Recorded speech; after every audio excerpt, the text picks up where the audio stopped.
Welcome back. Now, theatre practitioners and lovers were left reeling on Sunday morning as news of actor, playwright and theatre director Mncedisi Shabangu's death came to light. The 53-year-old died in the early hours of Sunday after complaining about chest pains. Now, to help us pay tribute to the multifaceted actor and theatre maker, we're joined on Zoom by theatre producer and director Matjamela Motloung. Matjamela, a very good morning to you. Thank you for taking time away from the funeral to talk to us.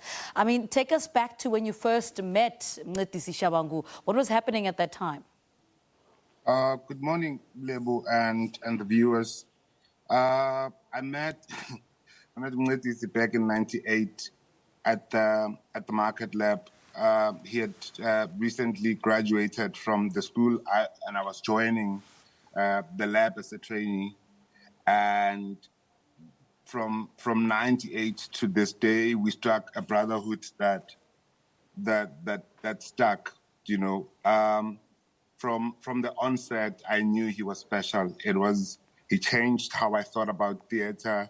He was just present. You know, he was just present, and in anything that he was doing, whether it was theater, sports, or he was doing tabang early on.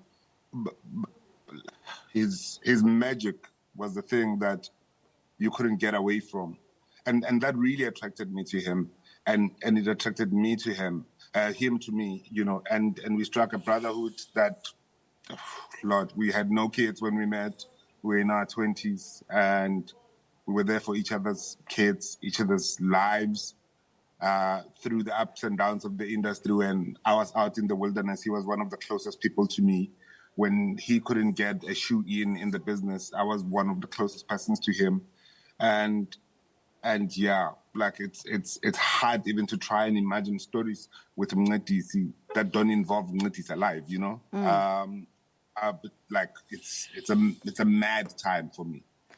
There was just something about Mncedisi on stage that took over that I don't think a lot of us are able to explain. What do you think it is, that thing that he had? You know, it was almost like there's a spirituality about him being on stage.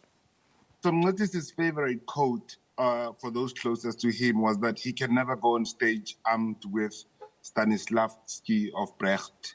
He always takes Odlangamandla because umbel, you know? Yeah. He goes with his people.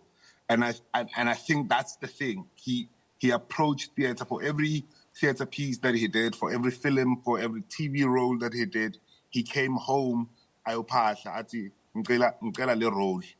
know, he was weird that way. That every time he got a new role, he'd come back home and ask the ancestors to give him the role.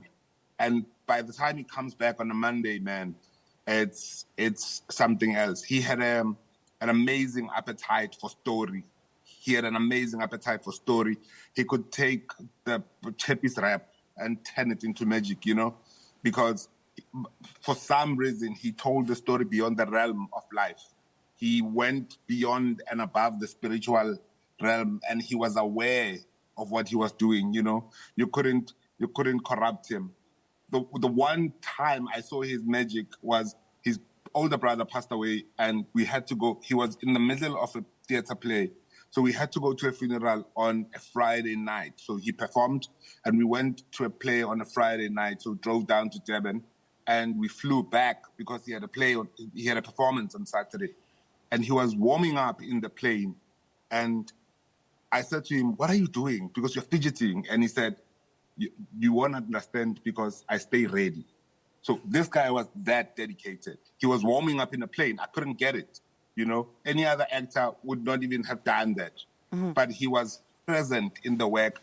He was present in the business. And I think it's very few people in the industry who understands the importance of telling a story and of being an actor driven by telling character stories and not being a character that hovers around for Instagram likes, you know. He never did that. He just focused on the story, and his craft was to tell the story. And it's the beauty that I'm going to miss, because whether he was on stage or whether he was at his house playing me music or at my house having food, he had an appetite for story. He just couldn't stop telling a story. And it's the one thing that I think most of us who were personally knew him are going to miss about him, even beyond the performer. Speaking about him as a performer, which production stands out for you? I know it's difficult to pick out just one, but which one stands out for you and had you speechless? I think there's two. The first one was Tshepang, and Tshepang was a play based on the rape that happened on baby Tshepang in Appington. Mncedisi had just had a daughter at the time, his oldest daughter, Ulikhang.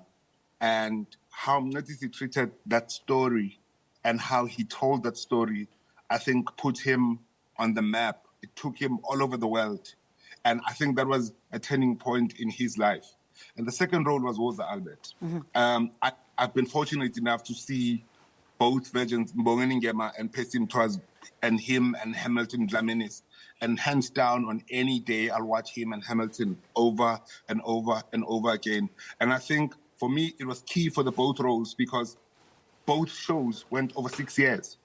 And in South African theatre, that doesn't happen. You know, that doesn't happen. It just shows you the spirituality and the connectivity Mncedisi had with the work in those two shows. And of course, it was amazing and everything else. But those two shows for me are the memories that I take with me. And how else do you think he would like to be remembered? I think he had a passion for development. He was a center for excellence. And he didn't like to beg. And it's said that when people die, we then want to immortalize them in many ways. But I think his legacy would require this province, Mpumalanga, to remember that there's talent here. This is the province of Ray Phiri. This is the province of Nana Coyote. This is the province of Mncedisi Shabangu. But when you come to this province, the infrastructure doesn't speak that. The development programs don't speak that. And when you have master craftsmen and centers of excellence that are human beings like Mncedisi, and where they come from, the well is dry because nobody wants to water the plains, you know?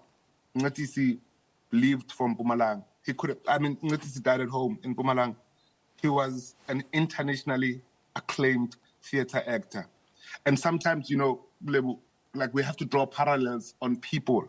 Mncedisi was born in 73. Dave Chappelle was born in 73. Imagine the audacity of this country not giving Mncedisi an opportunity to be what Dave Chappelle is to the world, when he's a better storyteller, when he's a better performer, where he's a better actor, born in a wrong province, born in a wrong continent. And for me, Mncedisi's ultimate life passion is to get Mpumalanga government to begin to understand that there is a well of talent in this province. And the sooner they start investing in programs that take people out of this thing, the sooner in this country we start forgetting about Nyaope as a problem, teenage pregnancy as a problem, gangsterism as a problem, because we are creating outlets. All right.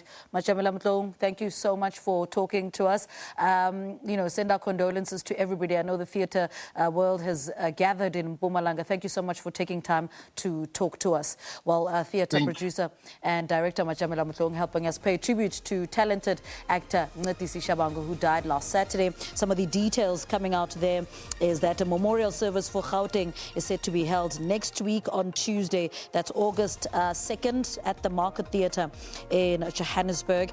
Those are some of the that is happening today. The funeral service is happening in Mpumalanga, so you can imagine everybody is in Mpumalanga there to pay tribute to Mncedisi Shabangu. All right, quick ad break. 8 o'clock news.